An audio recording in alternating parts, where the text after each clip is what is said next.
What's going on, everybody? Hope you are enjoying your Sunday. I'm going to try to figure out how to share the YouTube link. I'm literally potentially too stupid to understand how that all works. So just give me a second because I do want to get this up and promote it for the fam. Let's see if I can figure this out real quick before we talk about Homestead NASCAR DFS. And man, like, what a fucking tilty year so far, right? Like, shit. I do swear a lot, so just bear with me. All right, I got it. All right. At everyone, I'm going live for like 30 minutes.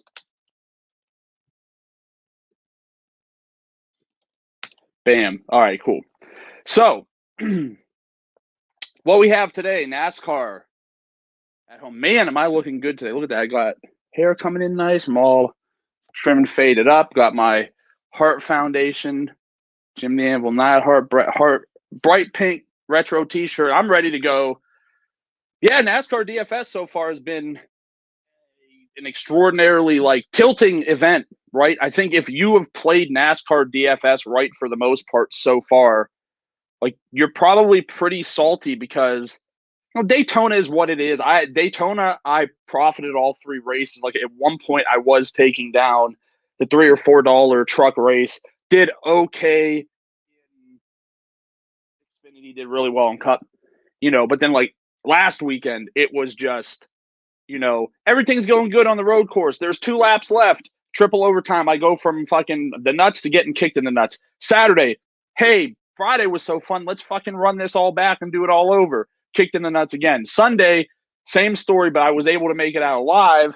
Yesterday, same story all over again. I'm, high on Myatt Snyder. Not like super high, but like 15%. And I think the field's at like 8 or 9.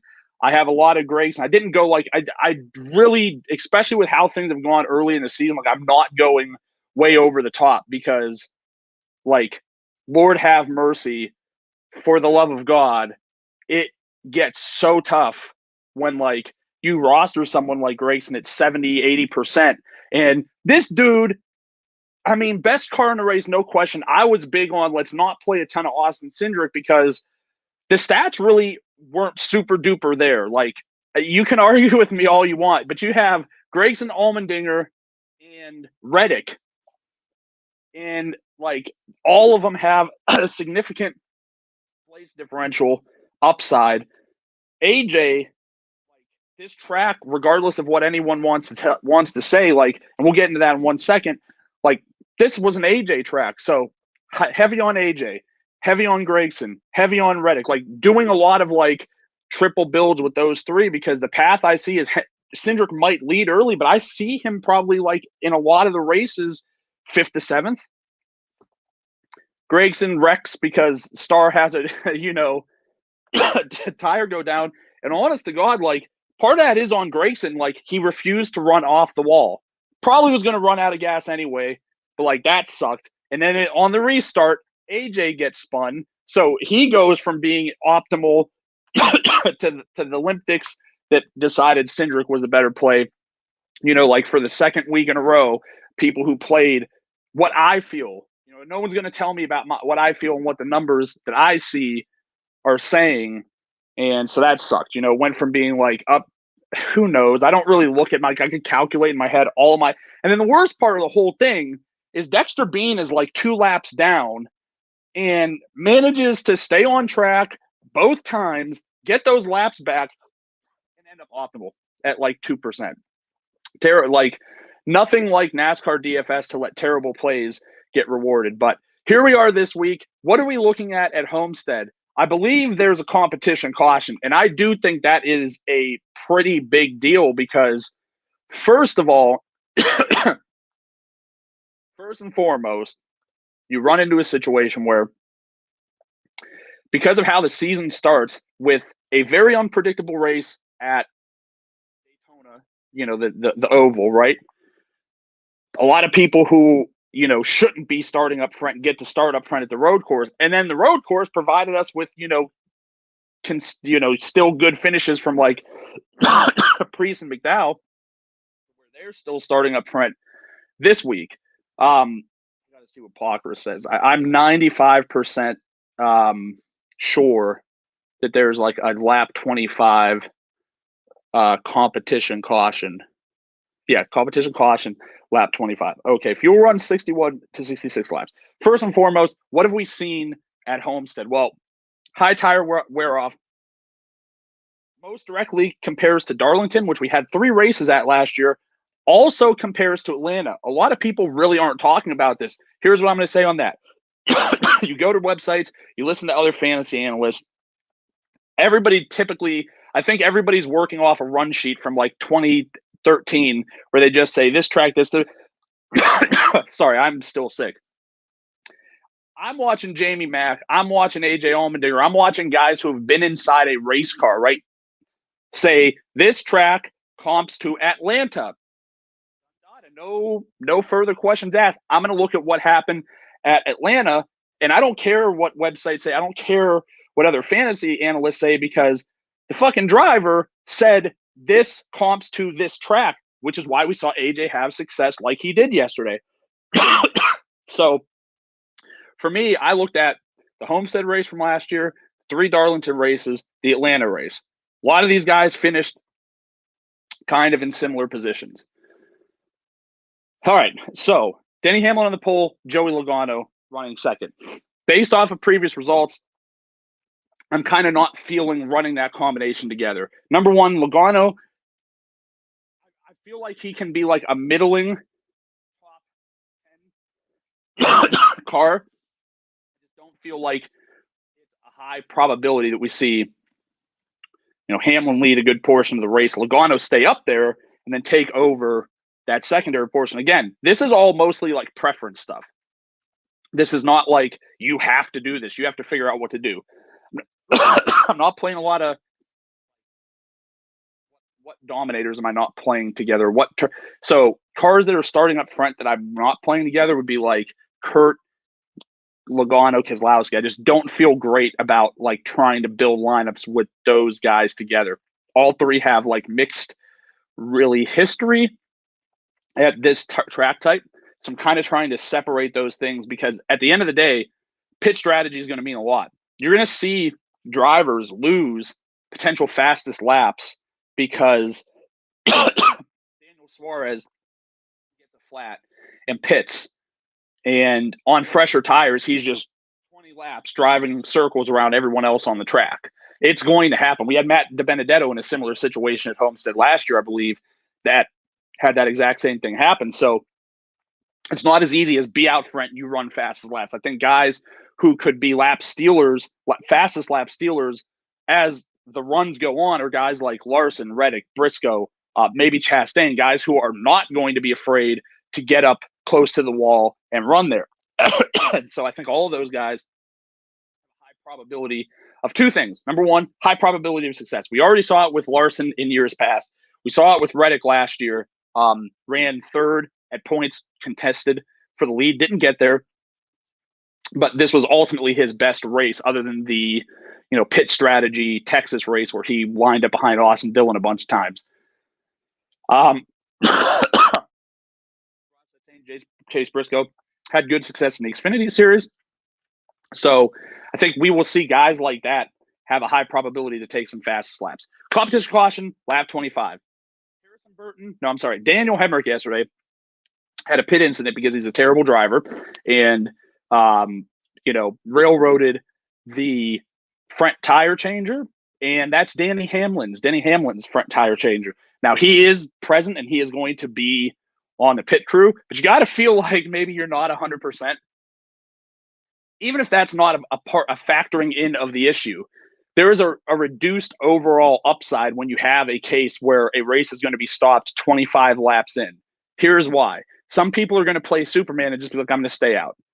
I don't expect it to be a lot of people because you're not going to win with that strategy. But if 5 cars do, and they're going to be junk cars, because for whatever reason, NASCAR thinks it's fun to let BJ McLeod try to run laps up front and pile everybody in the lane that he's in back because he wants TV time for his sponsors, but the car can't handle it.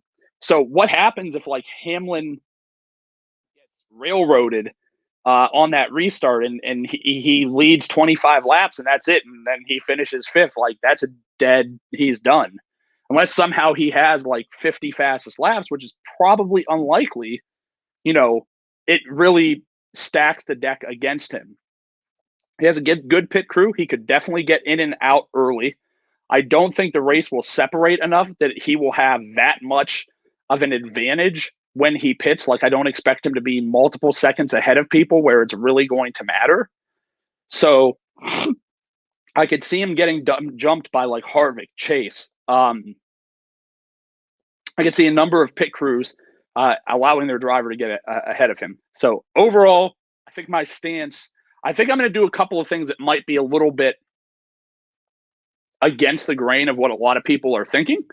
Number one, I think I'm not going to have any Harvick Hamlin teams. I don't think everybody should do that. I think the way I play things is a little bit different. And I think Hamlin is going to be really, really highly owned. So I already want to take a reduced approach because of all of the things that I've said, where Harvick already has.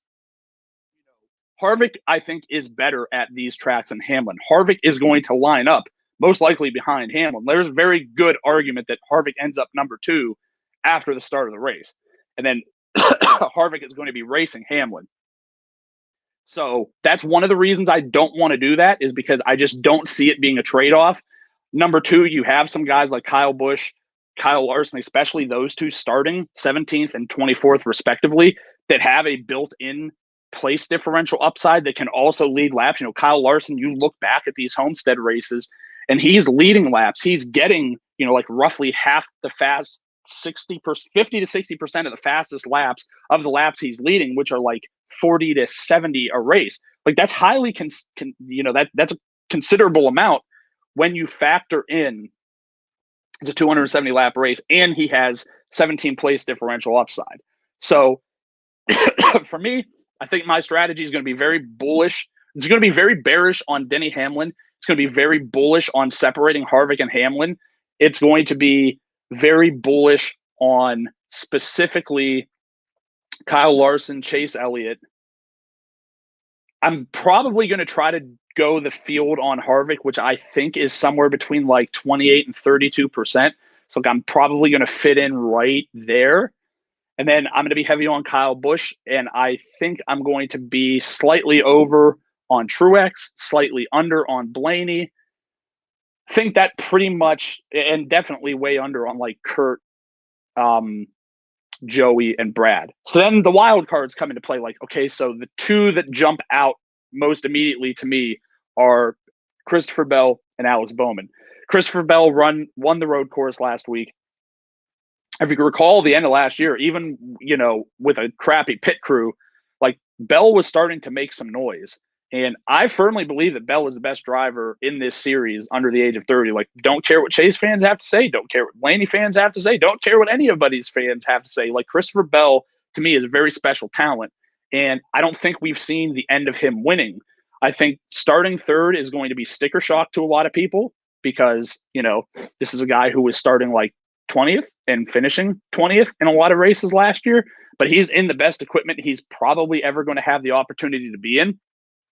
I think there's a very high probability, like, he could do some things that put him in a position to lead laps in this race. So for him specifically, I really want to do 2 dominator builds most of the time.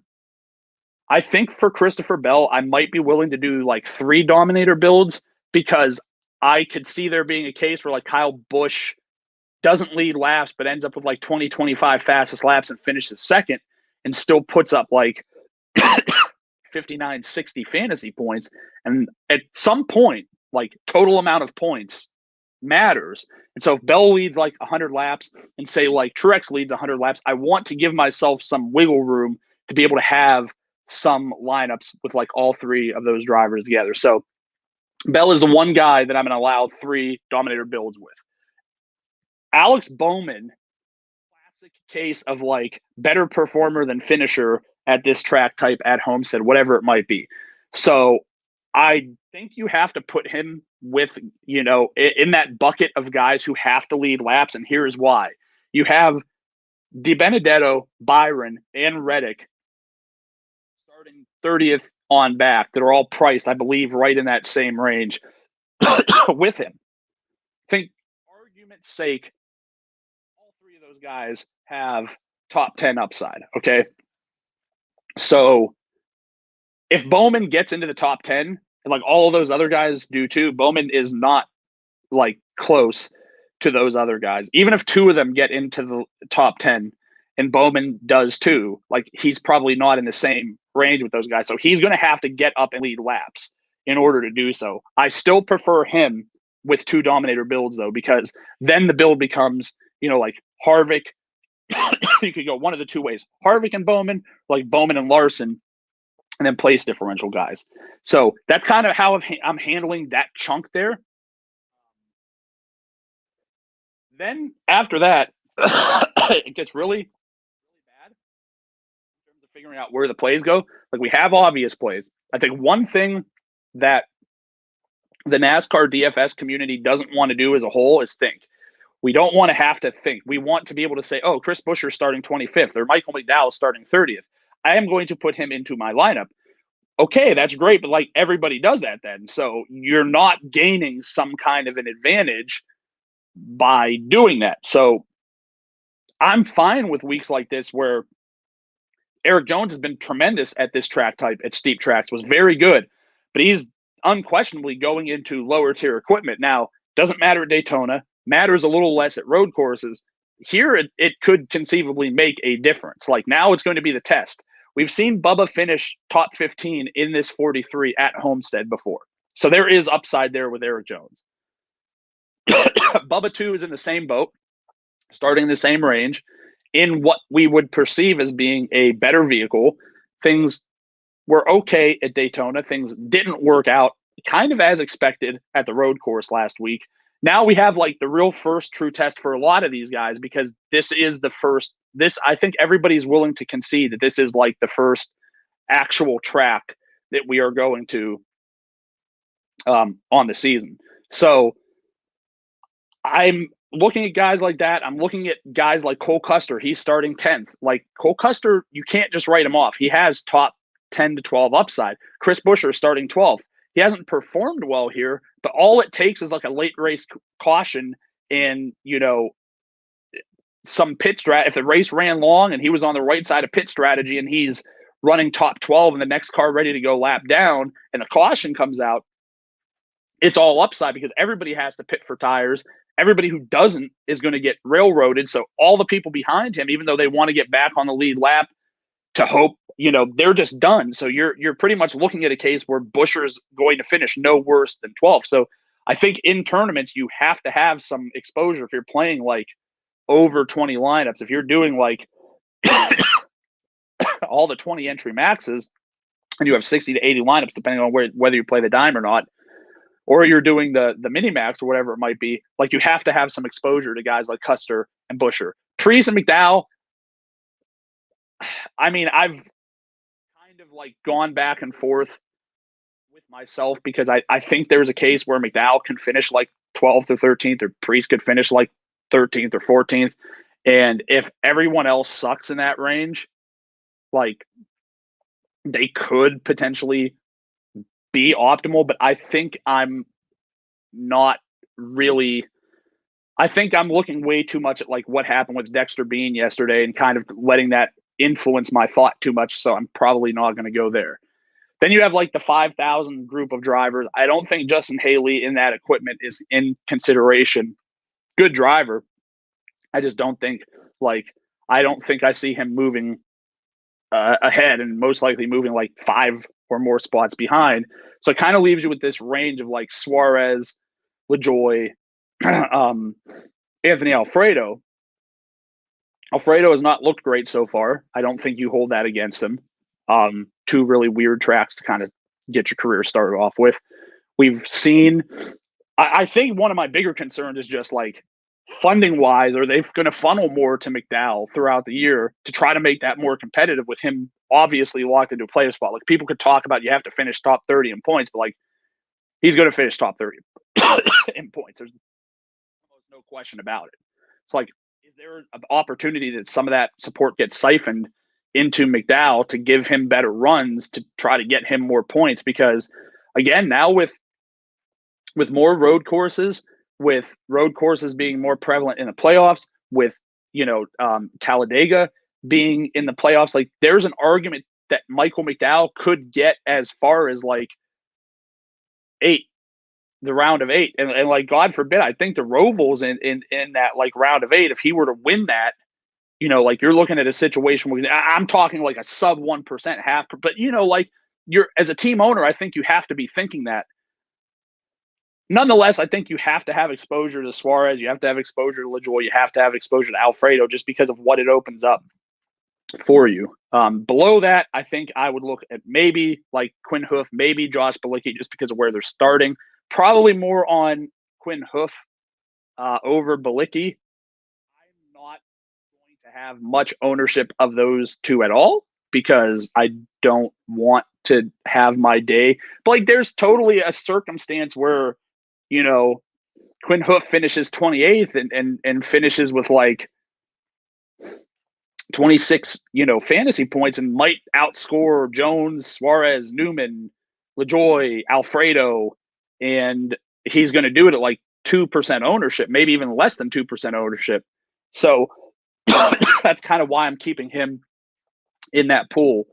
Overall, I think it's going to be interesting. I think, this somewhat sets up to be, I think, a race where you could see a unique lineup take down the top contest. I think that's, as daily fantasy players, I think we all would prefer to be able to win a contest by ourselves instead of splitting it. I've taken down, I don't know if I've taken down a NASCAR tournament solo. I took down like 14 or 15 tournaments between like the $4, the $9, $15, whatever.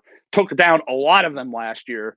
None of them, I think maybe one $4 one was solo, but like all the Xfinities like were splitting with at least one other person. When I won 50 some thousand on one of the Darlington races, that was split between 3 people. So you see that $200,000 prize at top, not this week, but the week I won, it was like the second race back, and NASCAR was the only sport. So of course, DraftKings fam, all these guys are just putting all of the money into into that. And when you turn around, maybe it was 150,000.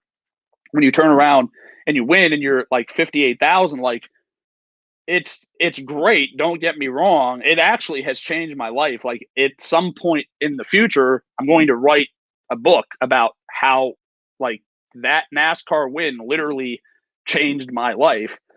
But it's still like, okay, I would have rather had 150 by myself.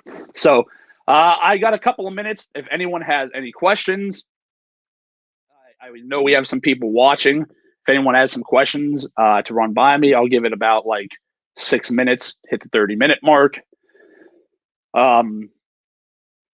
Yeah, I think just kind of putting it out there. I think my cash core today is probably going to be like Harvick, Reddick, Chase Briscoe. I mean, I'm only running one cash game line, but I don't want to give too much of it out. I did originally have Hamlin, but when I just kept looking through, when I looked through all of the stats, even though I like in recent time, Harvick hasn't won at Homestead. He obviously won at Homestead at some point because he's a champion. I believe they were racing there at the time. I don't recall, but I think it was like 2014, 2015. Aside from the really weird Homestead race last year, which started in the day and was rain delayed like 7 times, and like Harvick's car just never came together. Like Harvick ran like he was the dude. Hamlin was good, but Harvick was the dude in these steep 1.5 mile tracks for sure. Who should I start in my NASCAR fantasy? I don't know. If you mean like the actual NASCAR fantasy league, I don't know offhand how the scoring works. I mean, to me, like if it's scored similarly to like DraftKings, I would potentially look at guys, like I'm just trying to think offhand, like Austin Dillon is kind of like a fringe, because when else are you really going to use Austin Dillon? You're not using Austin Dillon at road courses, right? No shot. He sucks. What he did last week was a total like anomaly. I don't know where he finished offhand, but I mean, it was an anomaly compared to what he's done in the past. So you're typically probably going to use Austin Dillon at tracks like Daytona, Talladega. He's sneaky, I think there's a great deal of top 10 upside there. Again, it just kind of depends how it's scored. I have no idea. If laps led are a thing, just trying to think of someone like a little bit fringy. Like Alex Bowman could be a good, if laps led aren't important and you're just looking for like finishing position, like Alex Bowman could totally be like a 6th place finisher. And if that's what you're looking for when you're building those NASCAR fantasy teams, I think that's a good play. My picks to win the race, I'm feeling like this is going to be the Kyle Busch revival year. I don't really have a ton to go off of, but we know Kyle Busch is an extremely talented driver. He's got a new crew chief. I think that's going to go a long way. Even last year, like he didn't win one of these races, but like he was steady Eddie.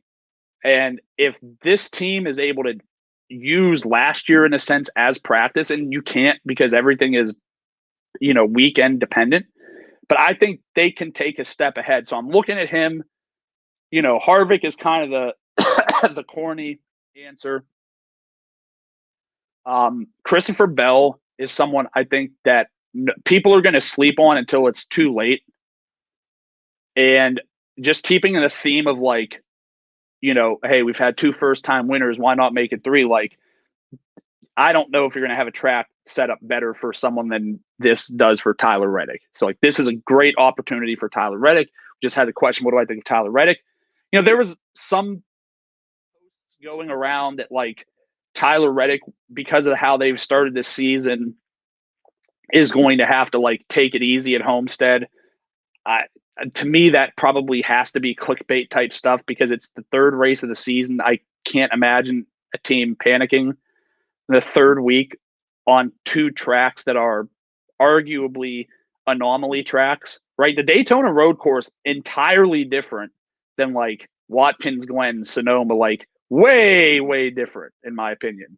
It's definitely more toward obviously like the Roval, right?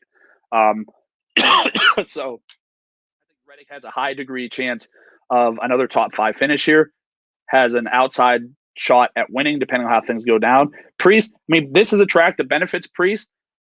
Fantasy wise, it just depends on the scoring. If like, I just don't see many worlds where Ryan Priest is going to like do well enough. I mean, this is already a team that doesn't have a charter now. That's been moved.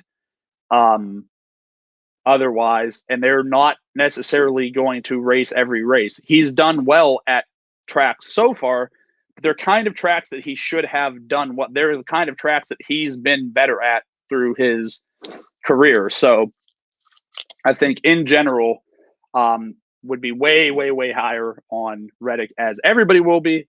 Reddick's going to be the highest owned, I would assume, on both sites today. Probably all 3 sites. Probably all 4 if you're including NASCAR. I just don't see many ways. But again, like I said earlier, huge risk to these guys who are on the wall because these are not, the composite body Xfinity cars where you could literally watch these guys bounce off the wall for the most part and be fine. These cars will get hurt. They will take down tires. They will cause problems. So for me, there's some risk. It's not just lock in Reddick and everything's going to be fine because he's starting 37th. He's aggressive, and all it takes is to get loose one time and put the back of your car into the wall, and you're running in the 20s all day and not making enough of a difference. So, all right, I think that'll end it. I actually have to build my lineups. I really did this for the most part because I feel like I needed to verbalize a lot of this stuff to get a better feel on what I wanted to do. It was either I talk to you and maybe someone else can get some kind of benefit out of this, or I talk to my wife and she gets one day closer to leaving me. So that being said, thanks for your time. Wish you all luck and have a great day.